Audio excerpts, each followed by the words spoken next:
술이 최초로 제조된 것은 일반적으로 원숭이에 의해서라고 알려져 있다.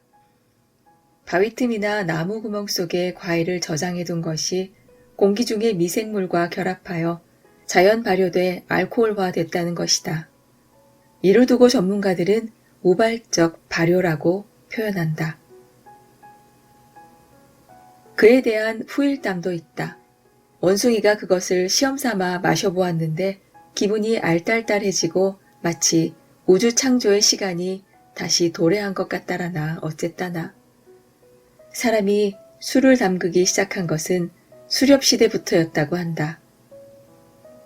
그것도 아마 우발적 발효의 발견에서 비롯되지 않았을까. 당시에도 원숭이 시대처럼 과일주가 주를 이뤘다. 유목시대에는 말이나 양의 젖을 원료로 사용한 이른바 젖주를 마셨고 농경시대에 이르러서야 비로소 곡주가 등장했다. 오늘날 인류가 가장 보편적으로 마시는 맥주는 BC 3000년경 이집트에서 양조가 시작되었다고 하는데 이집트의 어느 묘속에서 발견된 BC 1500년경의 문헌을 보면 맥주 제조 기술에 대한 자세한 기록이 나와 있다고 한다. 그러니 술의 역사는 인류의 탄생과 함께 시작되었다고 해도 무방하리라.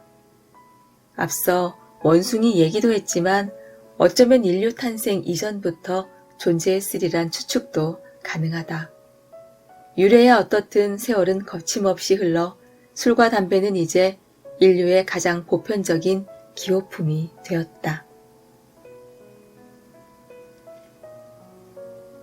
술 얘기를 조금 더 하자. 어차피 술 얘기니까. 한국인의 음주율이 세계적 수준이라는 것은 누구나 알고 있는 사실이다. 언젠가 모 출판인과 술자리를 같이 한 적이 있었는데 이 사람은 체질적으로 술을 못 마시는 사람이었다. 한 잔 마시면 온몸이 붉어지고 두 잔 마시면 테이블 위에 엎어져 잠이 드는 정도였다.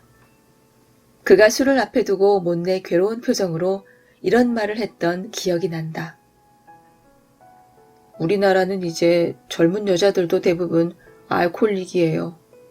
남자들 얘기는 하고 싶지도 않고요. 도대체 왜들 그렇게 마셔대는 거죠? 글쎄 올시다. 술을 못 마시는 대신 그 출판인은 담배를 하루 두세 갑씩 피우는 체인 스모커였다. 그렇다면 기호 차이만 있을 뿐이지 사정이 비슷한 게 아닐까. 의사들이 하는 얘기를 들어보면 술보다 담배가 더 건강에 좋지 않다고 한다. 한편 술을 과하게 혹은 독하게 마시는 것은 그 나라의 역사와도 관계가 있지 않나 싶다. 알다시피 우리는 외침을 많이 받은 나라였고 가깝게는 일제강점기와 6.25 전쟁과 하면 된다는 식의 경제개발 시대를 거치면서 고난에 찬 시절을 보냈다. 술은 그 심신의 고통을 덜어주고 중화시켜주는 역할을 담당했던 것이다. 군부 독재 시절이던 80년대에도 대학가에서는 술을 많이 마셨는데 그것도 내 경험으로는 시대 분위기와 무관하지 않았다.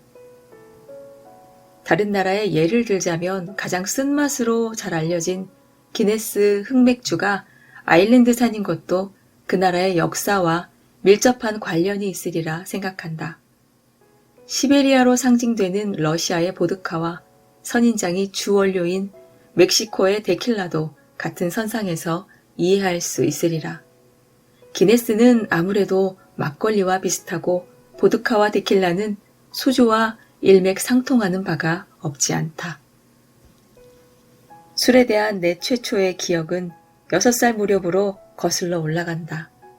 조부가 밤마다 내게 막걸리를 받아오게 시켰는데 밤길이 무섭기도 하고 또 주전자 꼭지에서 막걸리가 넘치기도 해서 술을 받아오는 도중에 몇 모금씩 빨아먹곤 했다.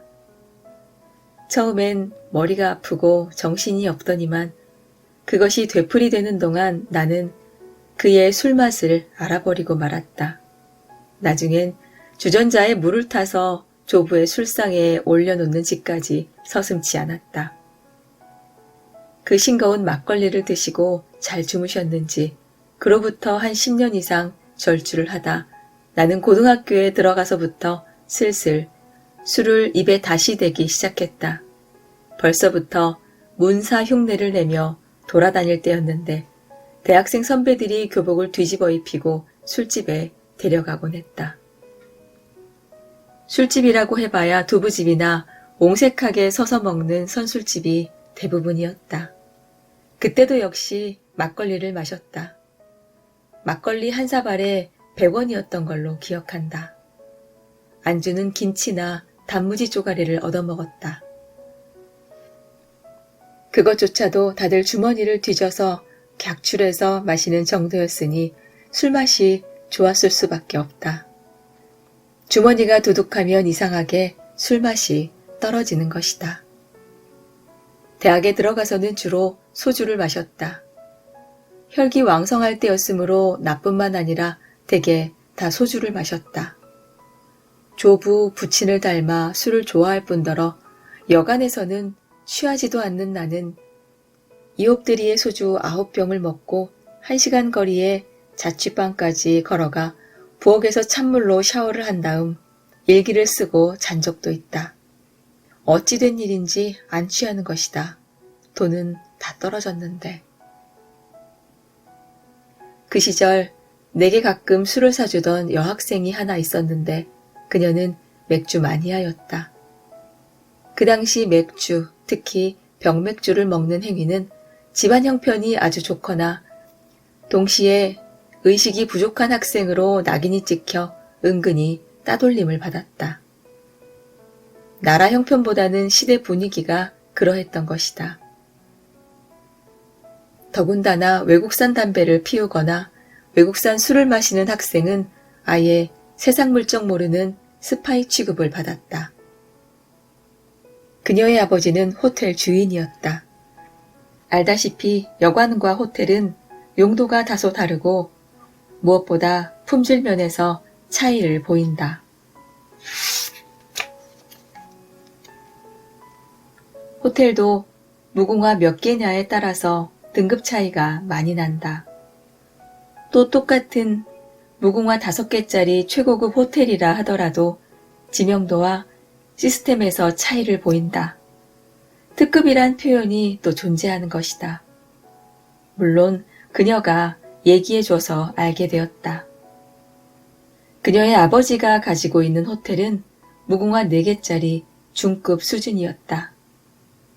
그녀는 특이하게도 호텔방에서 생활하고 있었다.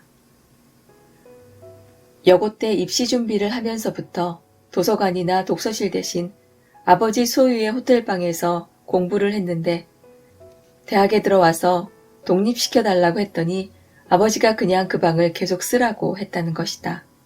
자기가 무슨 코코 샤넬이라고. 알다시피 코코 샤넬은 호텔방에서 살다가 호텔방에서 생을 마감했다. 아무튼 그녀는 호텔 더블룸에 책장과 컴퓨터와 옷장을 들여놓고 사는 대학생이었다. 참고로 말하면 80년대 초반에 퍼스널 컴퓨터를 가지고 있는 학생은 결혼한 학생만큼이나 그 수가 지극히 드물었다. 밤에 잠이 오지 않으면 그녀는 여기저기 친구들에게 전화를 걸어 수다를 떨거나 지하바로 내려가 맥주를 마시고 올라와 잠이 들었다. 그런 전화를 나도 몇 번인가 받은 적이 있는데 한 번은 그녀의 집, 아니 호텔로 찾아가 만난 적이 있었다. 무궁화 4개짜리이긴 했으나 호텔의 규모는 생각보다 매우 컸다. 객실이 적어도 100개는 될 것 같았다. 당연한 얘기였으나 객실 수를 가지고 등급을 정하는 것은 아닌 모양이었다. 내가 호텔에 도착한 시각은 저녁 8시쯤이었고 그녀가 로비에서 기다리고 있다가 자기 아버지한테 나를 데리고 가 인사를 시켰다. 무슨 행사가 있는지 그녀의 아버지라는 사람은 검은 양복에 보타이를 메고 그래 하고 나를 쓱 쳐다보더니 재밌게 놀다 가라고 무성의하게 말했다.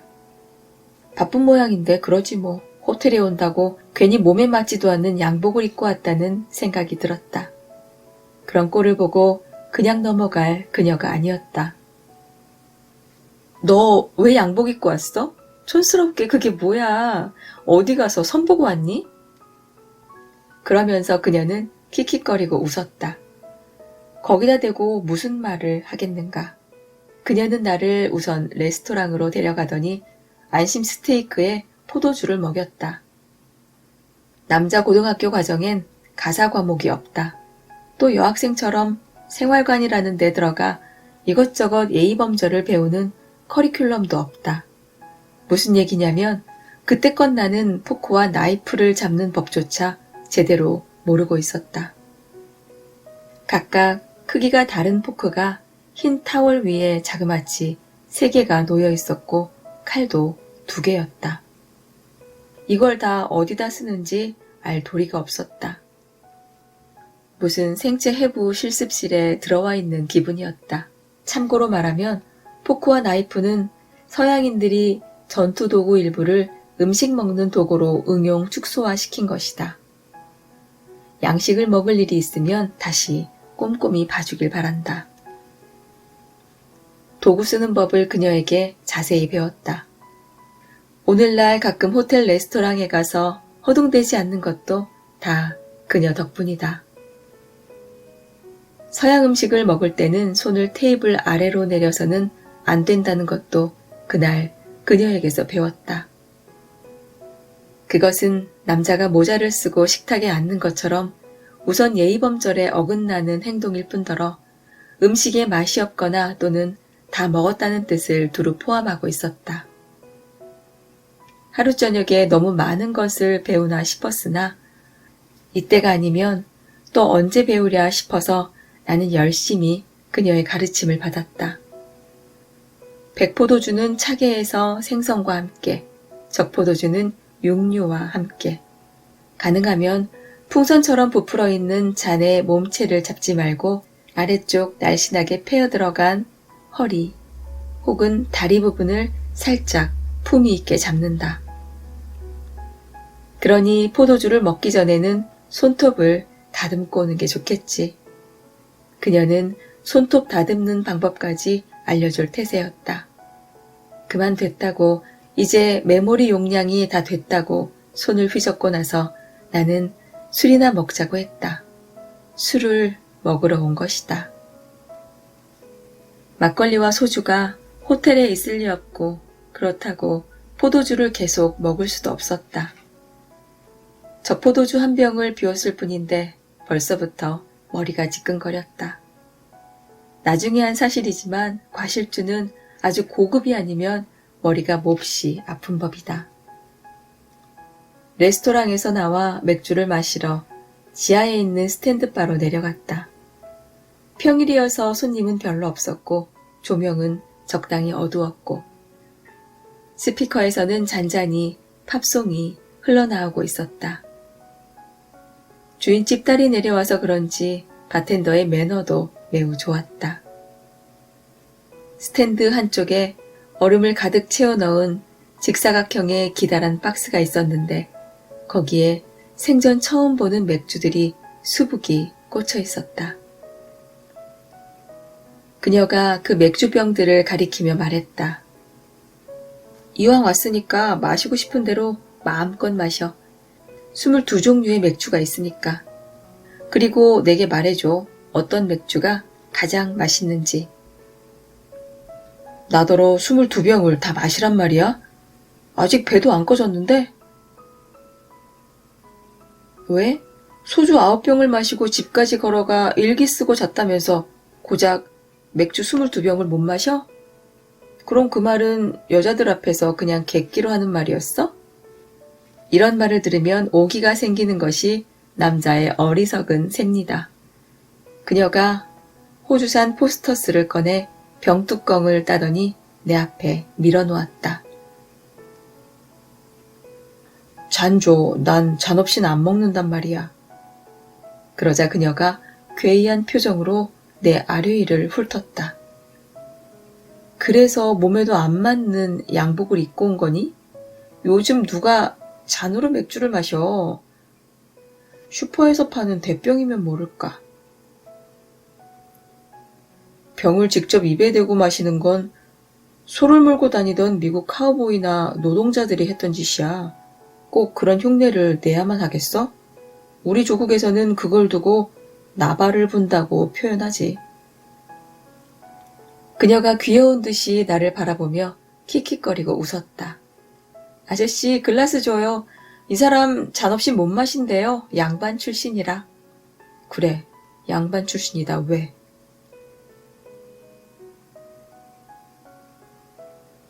한 가지 알려줄까? 맥주는 잔에 따랐다 마시면 맛이 떨어져. 잔에 따르는 동안 향이 반쯤 날아가거든. 꼭 잔을 쓰려면 주석으로 만든 걸 쓰든지. 주석이라면 그 질량과 밀도가 조밀한 무거운 금속 말이야? 그래, 맥주 특유의 차가운 맛과 향을 유지시켜주거든. 그런데 주석값이 워낙 비싸서 알루미늄 캔을 쓰는 거야. 그럼 주석잔 줘. 아저씨, 주석잔 달래요. 이 사람 끝까지 잔 없이 못 마신대요. 왜 꼭 일러바치듯이 말하는 것일까? 잔은 계속 바꿔줄 수 없으니까 하나로 마셔. 그럼 잔 하나에다 포스터스, 하이네켄, 레벤브로이, 칭따오, 기린, 아사히, 밀러, 코로나, 크루저, KGB, 후치, 기타 등등을 따라 마시면 그게 무슨 맛인지 구별이 되겠어? 바보같이. 끝내 입으로 나발을 불어 마시라는 얘기였다. 하지만 병을 통째로 잡고 한 모금 마실 때마다 일일이 고개를 닭처럼 뒤로 젖히기는 싫었다. 나는 짜장면을 먹을 때도 길다고 해서 끊지 않는다. 차라리 젓가락에 물린 면발을 들고 의자에서 일어나면 일어났지. 지금은 그런 번거로운 자의식도 버린 지 오래지만 주석잔은 꽤 무거워서 취해갈수록 손목에 부담이 왔다. 한순간 잔을 유리 스탠드 위에 떨어뜨릴 뻔했다. 그럼 유리가 깨지는 것이다. 각국의 맥주 12병째를 먹어갈 때였다. 자칫하면 손목에 디스크가 오는 게 아닌가 싶어 취중에도 걱정을 했다. 테니스 치는 사람들이 종종 엘보에 걸리듯이 말이다. 그럼 타자 치는데 지장이 있는 것이다. 마침내 22가지 22병을 차례로 다 먹었는데 주석잔을 썼는데도 맛의 차이는 처음 몇 병을 제외하고는 거의 전혀 구별이 되지 않았다. 내가 22병을 다 마시는 동안 그녀는 오직 하이네켄만 마시고 있었다. 다 마셨어? 자, 그럼 하나씩 감상을 얘기해봐. 혀가 둔하게 마비된 상태에서 어떻게 22가지 맥주 맛을 일일이 나눠서 품평하란 말인가. 포도주까지 섞어 마셔서 그런지 속이 뒤집힐 것 같았다. 그래서 나는 그녀에게 듣기 좋게 하이네켄이 가장 맛있다고 했다. 그래 하고 그녀는 반가운 표정을 지었다. 거기서 끝내줬으면 좋겠는데 하이네켄을 3병밖에 마시지 않은 그녀가 나를 고문하기 시작했다. 그냥 맛있다고 하지 말고 디테일하게 문학적으로 얘기해주면 안 될까? 너 문학도잖아. 아참 아저씨, 이 사람 문학도래요. 그래, 나 문학도다 왜. 안심 스테이크에 포도주에다 맥주 22병까지 공짜로 얻어먹었으니 무슨 얘기를 하긴 해야 할 것 같았다. 우선 병의 색깔이 좋아. 푸르면서도 투명한 느낌이 들어. 마치 여름 산사의 마루에서 맞이하는 새벽비처럼 말이야. 혀가 말리는 느낌이 들어 나는 한 템포 쉬었다. 좋아. 계속해. 차고 쌉싸래한 것이 톡 쏘는 느낌이 꼭 맹랑한 여자, 즉 너 같아. 맑고 건방져, 너처럼. 그것은 나르시스의 우물에서 퍼올린 알코올 도수 5%의 푸른 묘약과도 같은 거야. 근사해, 역시. 야, 이제 그만하고 나중에 얘기하면 안 될까? 나 솔직히 취했거든. 그녀가 측은한 눈으로 나를 바라보더니 그럼 그만 얘기하라고 했다. 그날 나는 결국 그녀가 대절한 택시를 타고 자취방으로 돌아와 신발도 제대로 벗지 못한 채 문턱에서 쓰러지고 말았다. 물론 그날치 일기도 쓰지 못했다. 내가 그녀를 좋아했는지는 잘 모르겠다. 하지만 워낙 유별난 아이여서 요즘도 하이네켄을 마실 때면 가끔 그녀의 얼굴이 떠오르곤 한다. 솔직히 말하면 그 후로 나는 맥주를 마실 때면 거의 하이네켄만 마신다. 하이네켄 마니아가 된 것이다. 가끔 그녀와 영화를 보거나 저녁을 먹은 적이 있었다. 그러나 일부러 약속을 해서 만난 적은 없고 우연히 학교 분수대나 식당에서 마주치게 되면 그녀는 충동적으로 그날의 데이트 상대로 나를 지명하는 정도였다. 그녀는 늘 생머리에 원피스를 입고 다녔는데 얼굴이 희고 몸매가 날씬해서 많은 남학생들의 눈길을 끌었다. 하지만 인상이 차갑고 도도해서 감히 접근을 시도하는 자는 없었던 걸로 기억한다. 그럼에도 그녀가 왜 내게는 유독 관심을 갖고 친절을 베풀었는지는 잘 모르겠다. 그렇다고 내게 특별한 감정이 있는 것 같지도 않았다. 그렇다면 나도 눈치를 챘을 테니까. 한 번은 그녀가 택시에 쌀과 소고기 2근과 김치를 싣고 내 자취방에 찾아온 적이 있었다. 일요일 오전이었다. 내심 당혹스러웠지만 나는 침착하게 우선 쌀과 고기와 김치를 부엌에 옮겨놓은 다음 그녀에게 방으로 들어오라고 했다. 그러자 그녀가 마당 한가운데서 팔짱을 끼고 나를 노려보며 말했다. 내가 왜 네 컴컴하고 냄새나는 방에 발을 들여놓겠니? 그러다 무슨 일 나면 어쩌려고? 그런가? 공주께서 양식을 짊어지고 친히 소택에 왕림하셨는데 맥심 커피라도 대접하려고 그러지. 됐어. 커피는 요 앞에 나가서 먹어. 아이스 커피 먹고 싶은데 너 냉장고도 없잖아. 그런데 참 내 자취방은 어떻게 알았어? 사람 시켜서 여기저기 수소문해서 알아냈지. 트레이닝복 차림에 슬리퍼를 끌고 나는 그녀를 따라 커피집으로 갔다. 일요일 한낮의 커피집은 덥고 나른하고 테이블 위에는 파리 2마리가 얼씬거리고 있었다. 파리 2마리가 앉아 있었다는 것을 아직도 현상학적으로 기억하는 것은 그녀가 내게 파리를 잡아달라고 했기 때문이었다. 그때껏 나는 그런 주문은 받아본 바가 없었다. 맨손으로 어떻게 파리를 잡아? 그럼 젓가락으로 잡을래? 빨리 잡아. 난 파리 싫어한단 말이야. 나는 간단하게 손을 내저 파리를 쫓았다. 그러나 파리들은 잠깐 허공을 선회한 다음 금방 제자리로 돌아왔다. 그게 파리의 습성이니까. 그녀가 얼굴을 찡그리고 말했다. 그리고 고맙긴 한데 저 쌀과 소고기와 김치가 뜻하는 게 뭐지? 아무래도 알아두는 게 좋을 것 같아서. 그녀가 냉커피 잔에서 얼음을 꺼내 입안에서 오물거리다 나를 뚱하니 바라보았다. 몰라서 묻는 거야? 모르겠는데. 정말 몰라? 내가 왜 알 거라고 생각하지? 내 연애 관계가 아닌 다음에야 어느 여자가 일요일 아침에 남자 자취방으로 손수 쌀과 고기와 김치를 들고 오나? 내 연애 관계 좋아하시네. 내게는 이미 장례를 약속한 사람이 있으니까 염려 말고 받아도. 그러니까 그게 무슨 뜻이냐고. 그녀는 커피를 반쯤 마시고 대뜸 시간이 없다면서 자리에서 일어나더니 밖으로 나가 양산을 펴들었다. 그날도 그녀는 원피스 차림에 구두를 신고 있었다. 택시에 올라타기 직전 그녀가 뒤를 돌아보며 말했다. 쌀밥에 고기 먹고 글 열심히 쓰라고. 너 문학도잖아. 데모한다는 핑계로 허구한 날 술만 먹고 다니지 말고 그러다 어느 세월에 글 써서 등단하겠어. 나는 감동하지 않을 수 없었다.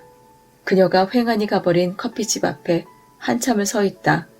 자취방으로 돌아오는데 나도 모르게 눈시울이 붉어졌다.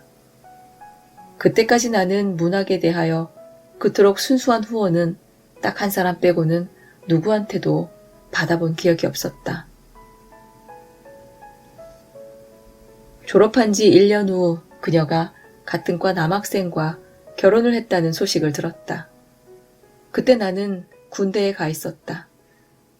그녀의 결혼 상대는 입학식 때부터 기타를 들고 다니던 가수 지망생이었다. 잘생긴 외모에 정말 노래를 잘 불렀던 기억이 난다. 학교 축제 때도 그가 늘 무대 위에 올라가 먼저 노래를 불렀다. 그만큼 인기가 있었던 것이다. 하지만 결혼을 하고 나서 그는 제대로 음반도 내지 못하고 밤무대 가수가 되었다고 한다. 사는 것도 어렵다는 소리를 들었다. 부모가 극심히 반대한 결혼이었으므로 친정의 도움조차 받지 못하고 산다는 말까지 풍문으로 들려왔다. 나는 하이네켄 공장이 있는 암스테르담에 2번 간 적이 있었다. 한 번은 신문사 기자를 하다 그만둔 친구와 함께였고 또 한 번은 혼자였다. 혼자 갔을 때 암스테르담 시내에는 2월 말인데도 우박이 쏟아지고 있었다. 머리통이 아플 지경이었으니까 정말 알이 굵은 우박이었다. 하이네켄 공장에 갔다가 무료 시음 맥주를 마시고 거나하게 취해 밖으로 나온 나는 공중전화 부스에 들어가 우박을 피하고 있었다.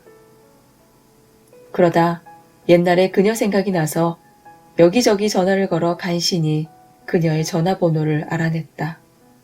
그녀는 경기도 안양에 살고 있었다.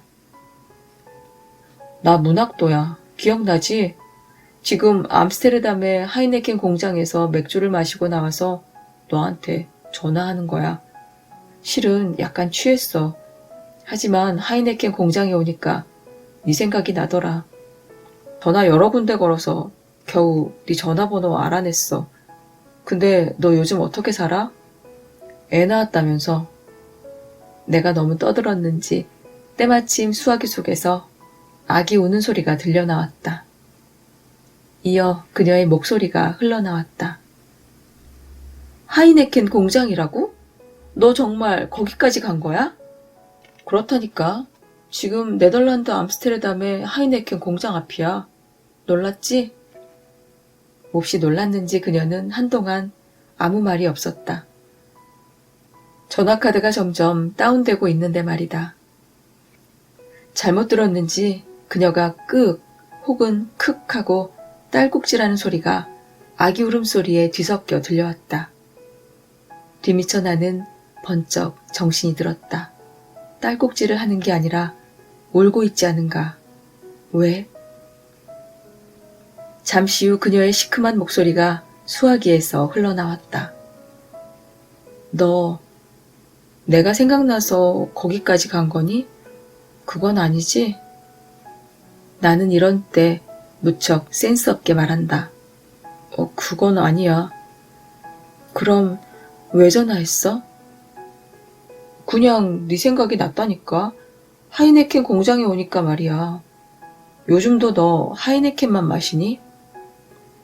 잠시 침묵이 이어진다 싶었는데 그녀가 냅다 소리를 질렀다. 그 통에 애가 으앙하고 더욱 세차게 울기 시작했다. 야, 애 낳고 술 마시는 여자 봤니? 내가 무슨 미혼모나 미망인인 줄 알아? 애 아빠가 아직 시퍼렇게 살아있어. 비록 술주정뱅이긴 하지만 그리고 너 몇 시인지는 알고 전화한 거야? 여기 지금 새벽이야, 새벽이라고. 그때까지 남편은 아직 귀가하지 않은 모양이었다. 통화를 계속하기엔 아기가 너무 심하게 울어대고 있었다. 한국에서 오는데 네덜란드에서도 귀가다 멍멍할 지경이었다. 도저히 안 되겠던지 그녀가 수화기를 붙잡고 다급히 외쳤다. 야, 나중에 다시 걸어. 애 기저귀 갈고 분유 타서 먹여야 해. 감기 걸려서 그런지 잠도 안 자고 벌써 3시간째 이러고 있어. 그리고 내가 더 뭐라고 하기 전에 거친 소리를 내며 전화가 끊겼다.